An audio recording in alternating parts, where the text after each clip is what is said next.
년 카센터 사장을 꿈꾸던 최종민 정비사는 9살 아이를 구한 뒤 바다에서 숨을 거뒀습니다. 2009년 김제시 농업기술센터 황지영 행정인턴과 어린이집 금나래 교사는 교통사고를 당한 사람을 돕다가 뒤따르던 차량에 목숨을 잃었습니다. 2016년 성우를 꿈꾸던 대학생 안치범 군은 화재가 난 건물에 들어가 이웃들을 모두 대피시켰지만 자신은 돌아오지 못했습니다. 유가족들에게는 영원한 그리움이자 슬픔일 것입니다. 그러나 우리 안에 다른 사람을 도울 수 있는 용기가 깃들어 있다는 것을 그들이 우리에게 알려주었습니다. 이웃을 위한 따뜻한 마음이 어려운 삶이 되었습니다. 가족을 위해 최선을 다해 살아온 하루가 비범한 용기의 원천이 되었습니다. 그리고 그것이 대한민국을 지탱하는 힘이 되었습니다. 이러한 분들이 있었기에 우리는 우리 자신처럼 평범한 국민이 나라의 주인이라는 사실을 자각할 수 있었습니다.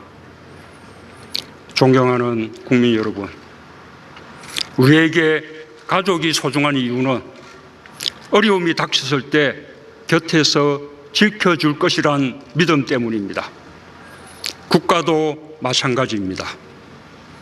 언제든 국가로부터 도움받을 수 있다는 확고한 믿음이 있을 때 우리도 모든 것을 국가에 바칠 수 있습니다.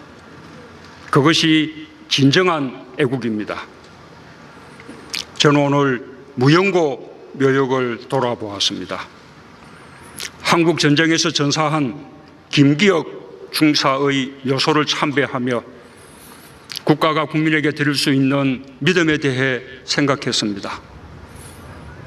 그는 22의 청춘을 나라에 바쳤지만 세월이 흐르는 동안 영고 없는 무덤이 되고 말았습니다. 대한민국은 결코 그분들을 외롭게 두지 않을 것입니다. 끝까지 기억하고 끝까지 돌볼 것입니다. 모든 무영고 묘소를 대한민국의 이름으로 기억해야 합니다. 그것이 국가에 헌신했던 믿음에 답하고 국민이 국가에 믿음을 갖게 하는 국가의 역할과 책무일 것입니다. 존경하는 국민 여러분, 국가 유공자와 유가족 여러분, 보훈은 국가를 위한 헌신에 대한 존경입니다. 보훈은 이웃을 위한 희생이 가치 있는 삶이라는 것을 우리 모두의 가슴에 깊이 새기는 일입니다. 그래서 보훈은 나라를 나라답게 만드는 기본입니다. 우리 정부는 모든 애국을 공경하는 마음으로 보훈을 더 잘 하려고 노력하고 있습니다. 우리는 그동안 독립운동가의 후손을 잘 모시지 못했습니다. 이제 독립유공자의 자녀와 손자녀까지 생활지원금을 들을 수 있게 되어 무척 다행스럽습니다. 지난 1월 이동영 선생의 손녀 82세 이애희 여사를 보훈처장이 직접 찾아뵙고 생활지원금을 전달했습니다. 이동영 선생은 대한민국 임시정부에서 주석, 국무령, 국무총리 등을 역임하며 20여 년간 임시정부를 이끌었던 분입니다. 이제 비로소 사람 노릇을 할 수 있게 되었다는 여사님의 말씀이 우리를 부끄럽게 합니다. 우리 정부는 국가보훈처를 장관급으로 격상시켰고 보훈 예산 규모도 사상 최초로 5조 원을 넘어섰습니다. 올해 1월부터 국립호국원에 어전단을 신설하여 독립유공자의 안장식을 국가의 예우 속에서 품격 있게 진행할 수 있게 하였습니다. 생존해 계신 애국지사의 특별예우금도 50% 올려드리게 되었고, 참전용사들의 무공수당과 참전수당도 월 8만 원씩 더 지급해드리고 있습니다. 대통령의 건조기를 정정하는 훈령도 제정했습니다. 6월 1일 첫 시행되는 날 국가유공자 김기윤 선생의 빈소에 대통령 건조기 1호를 인편으로 정중하게 전달했습니다. 8월에는 인천보훈병원이 개원합니다. 국가유공자들이 가까운 곳에서 의료와 요양을 받을 수 있도록 강원권과 전북권에도 보훈요양병원을 신설하고 부산, 대구, 광주, 대전에 전문 재활센터를 건립할 예정입니다. 대한민국 임시정부가 중국 충칭시에 설치한 한국광복군 총사령부의 복원은 중국 정부의 협력으로 임시정부 수립 100주년이 되는 내년 4월까지 완료할 계획입니다. 한국전쟁에서 전사한 군인과 경찰의 유해 발굴도 마지막 한 분까지 계속해 나갈 것입니다. 남북관계가 개선되면 비무장지대의 유해 발굴을 우선적으로 추진하겠습니다. 미군 등 해외 참전 용사들의 유해도 함께 발굴할 수 있을 것입니다. 국민을 위한 모든 희생과 헌신에 보답하기 위해 법령도 정비했습니다.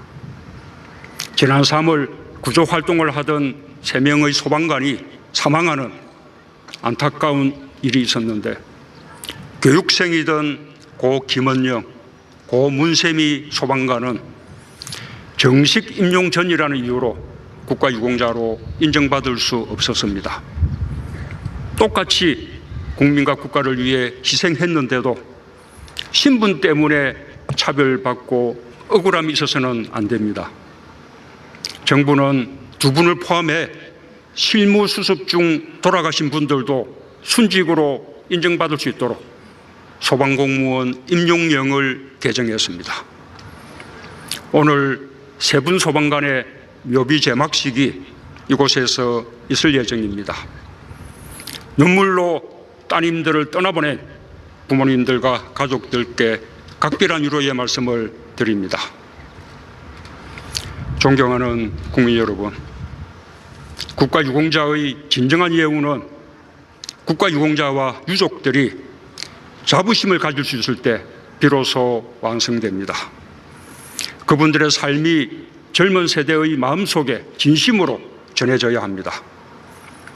우리 후손들이 선대들의 나라를 위한 헌신을 기억하고 애국자와 의인의 삶에 존경심을 가질 수 있도록 우리 국민 모두가 함께 관심을 가져야 합니다.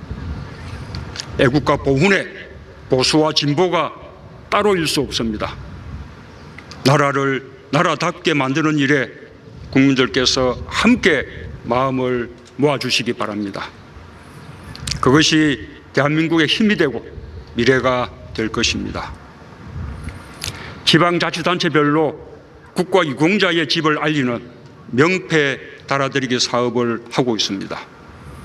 그러다 보니 지역별로 모양도 각각이고 품격이 떨어지는 곳도 있습니다.